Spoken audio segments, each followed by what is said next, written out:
जलावतनी की ज़िंदगी भी एक अजीब ज़िंदगी है, एक अजीब दास्तान है। लेकिन देश की मोहब्बत और देश को एक सुरक्षित देश बनाने के लिए ऐसे लोग ज़रूर पैदा करता है ईश्वर, जो अपना तन मन धन देश पे निछावर करने के लिए हर वक्त तैयार रहते हैं। और इसमें ये पर्सनल चॉइस है।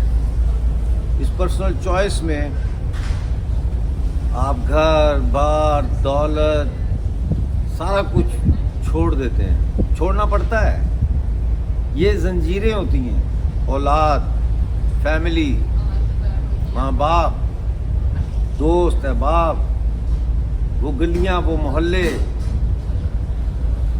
वो खम्बे जिनके नीचे उनकी लाइट में आप बैठ के पूरी दुनिया की सियासत में बातें किया करते थे, वो सब कुछ छोड़ना पड़ता है। इसका मतलब ये नहीं है कि आप अपनी फैमिली से, अपनी बीवी बच्चों से, अपने माँ बाप से मोहब्बत नहीं करते।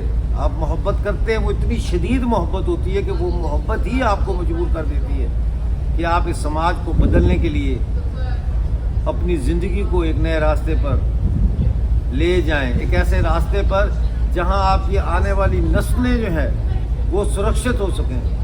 आज पूरी दुनिया में हम देख रहे हैं कि इस्लामिक जहाद के नाम पर जो टेररिज्म फैल रहा है कश्मीर में और हिंदुस्तान में, बांग्लादेश में, इसकी वजह से हमारा मुल्क हिंदुस्तान खतरे में है।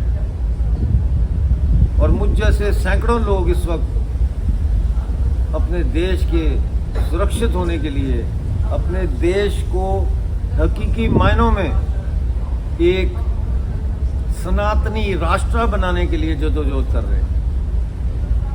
मेरा इसके सिवाय और कोई ज़िंदगी का मकसद नहीं है कि मैं अपनी तमाम ज़िंदगी अखंड भारत के लिए वक्फ की है और कर दूँ और कर चुका हूँ। और अखंड भारत का रास्ता पाकिस्तानी कब्ज़े वाले जम्मू कश्मीर से होकर गुजरता है। इसलिए पाकिस्तानी कब्ज़े वाले जम्मू कश्मीर को आज़ाद करवा के और गिलगित बल्तिस्तान को आज़ाद करवा के हिंदुस्तान में शामिल करना ये पहला कदम होगा अखंड भारत की तरफ।